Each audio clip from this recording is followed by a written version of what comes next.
जय श्री कृष्णा। राधे राधे। महाशिवरात्रि से जुड़ी एक अनसुनी पौराणिक कथा। महाशिवरात्रि से जुड़ी कई पौराणिक और ऐतिहासिक कहानियां हैं जिनके बारे में हम सब जानते हैं। जैसे कि महाशिवरात्रि का पर्व क्यों मनाया जाता है, शिव भक्तों के लिए कावड़ का क्या महत्व है, ऐसी ही कितनी बातें जो हम और आप सभी जानते हैं। परंतु आज हम आपको एक और कहानी के बारे में बताने जा रहे हैं जो शायद आपने पहले सुनी न सुनी हो। तो आइए आपको बताते हैं इस कथा के बारे में। पूर्व काल में एक शिकारी हुआ करता था। वह जंगल में शिकार करता था और अपने परिवार का पालन करता था। वह एक साहूकार का कर्जदार था, लेकिन वह उसका ऋण समय पर नहीं चुका सका, इसलिए साहूकार ने उसे शिवमठ में बंदी बना लिया था।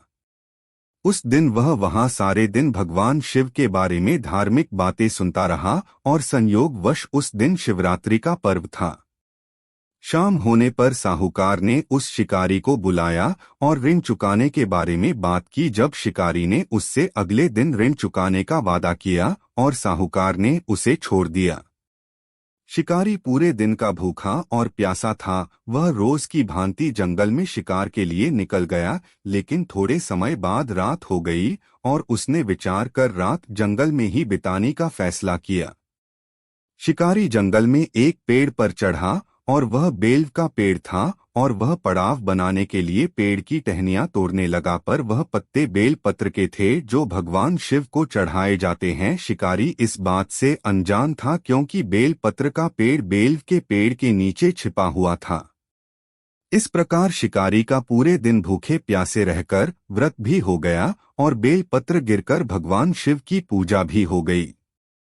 रात्रि का एक पहर बीत गया था। जंगल में एक गर्भवती हिरनी तालाब के पास पानी पीने आई। शिकारी ने धनुष पर तीर चढ़ाकर ज्यों ही प्रत्यंचा खींची, हिरनी बोली, मैं गर्भिणी हूँ, शीघ्र ही प्रसव करूंगी। तुम एक साथ दो जीवों की हत्या करोगे जो ठीक नहीं है। मैं बच्चे को जन्म देकर शीघ्र ही तुम्हारे समक्ष प्रस्तुत हो जाऊंगी, तब मार लेना। शिकारी ने प्रत्यंचा ढीली कर दी और हिरनी जंगली झाड़ियों में लुप्त हो गई। प्रत्यंचा चढ़ाने तथा ढीली करने के वक्त कुछ बिल्व पत्र अनायास ही टूटकर शिवलिंग पर गिर गए। इस प्रकार उससे अनजाने में ही प्रथम प्रहर का पूजन भी संपन्न हो गया।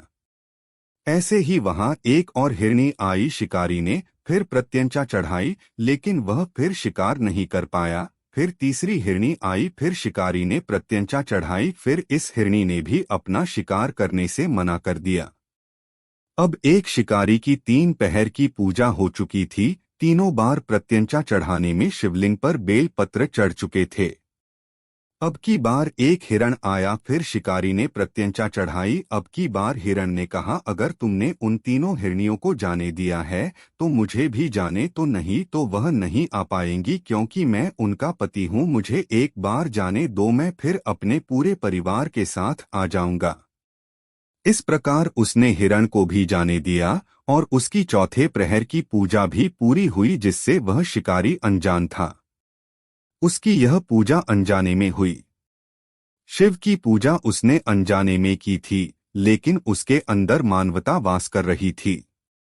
इस कथा से हमें यह पता चलता है कि भगवान शिव अनजाने में भी अच्छे मन से की गई पूजा का भी फल देते हैं।